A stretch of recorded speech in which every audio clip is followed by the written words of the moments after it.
Okay, let's dive right into this explainer. We've got a truly fascinating and honestly, absolutely vital topic to unpack today.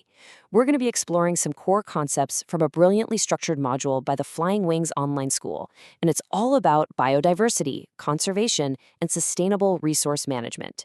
Now, if you've ever wondered how the everyday choices you make actually connect to the grand global web of life on our planet, well, you're in the right place. We are going to break down the science, the threats, and most importantly, the solutions that empower every single one of us.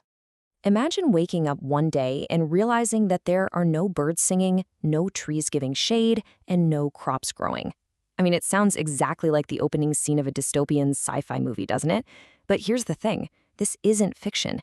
This is the stark, devastating reality of what happens when biodiversity is lost.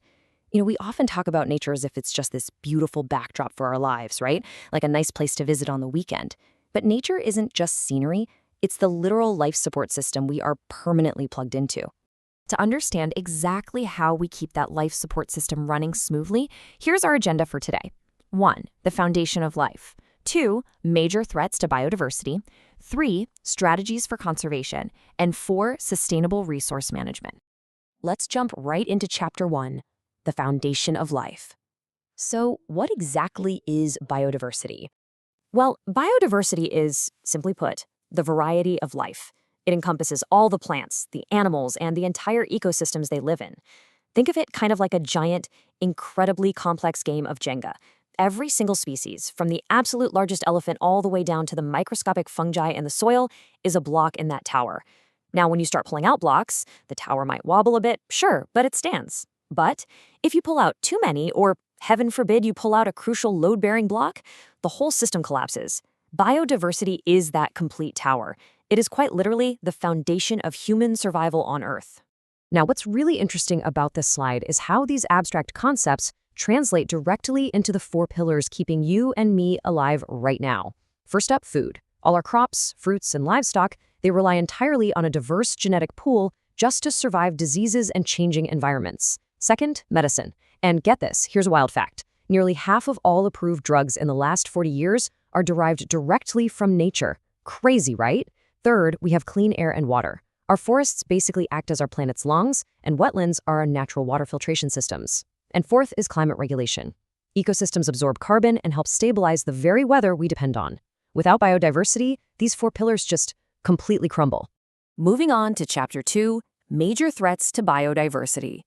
This is where we look at human actions at risk. We constantly hear about these massive macro threats, right? Things like habitat destruction, pollution, overexploitation, climate change. They sound like these insurmountable global issues that only governments can fix.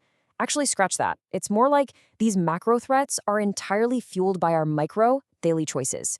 Habitat destruction isn't always massive bulldozers. Sometimes it's just cutting local trees for firewood without replanting them. Pollution isn't just giant factories. It's us using way too many plastic bags and tossing single-use plastics into rivers. And overexploitation, that's tied directly to our consumption.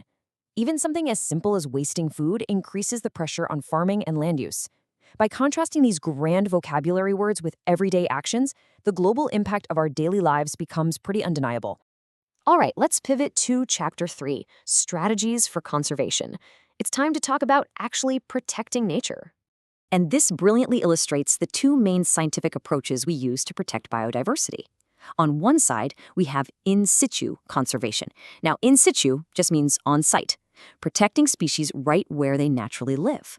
Think of creating national parks or wildlife reserves. On the flip side is ex situ, or off-site conservation. This is for when a species is in such grave danger that we literally have to protect them outside their natural habitat just to ensure they don't go extinct.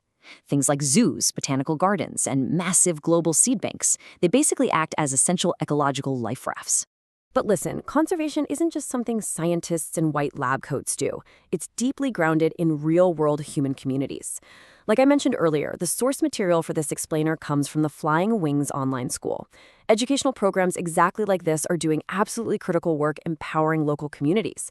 In many regions, especially places like Afghanistan, people depend directly and immediately on nature for their daily farming, their water, their fuel. For them, protecting biodiversity is definitely not a luxury. It is fundamentally about human survival. And education, that is the absolute key to empowering that survival. So the crucial point here is that massive change truly starts at the local community level.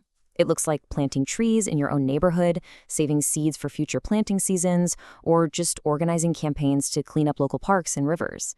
We're seeing schools taking the initiative to create no litter zones, and entire villages actually making agreements to protect specific forest areas from being cut down.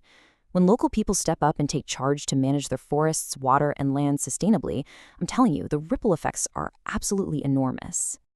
This brings us to our final section, Chapter 4, Sustainable Resource Management. Let's look at using resources wisely. The answer to how we successfully coexist with nature is captured perfectly in this incredibly simple yet profoundly deep principle. Use but do not destroy. That right there is the absolute core of sustainability. It's really not about completely locking humans out of nature. No way. We are allowed to utilize Earth's biological resources, but we just have to do so wisely. We have to take the interest that nature provides without eating into the capital, if that makes sense. Let's move to worry and see how this builds into daily life. How do you use without destroying every single day? Well, it looks exactly like this. Turning off water taps so we aren't wasting clean water. Taking only the exact amount of firewood you need, rather than over-harvesting.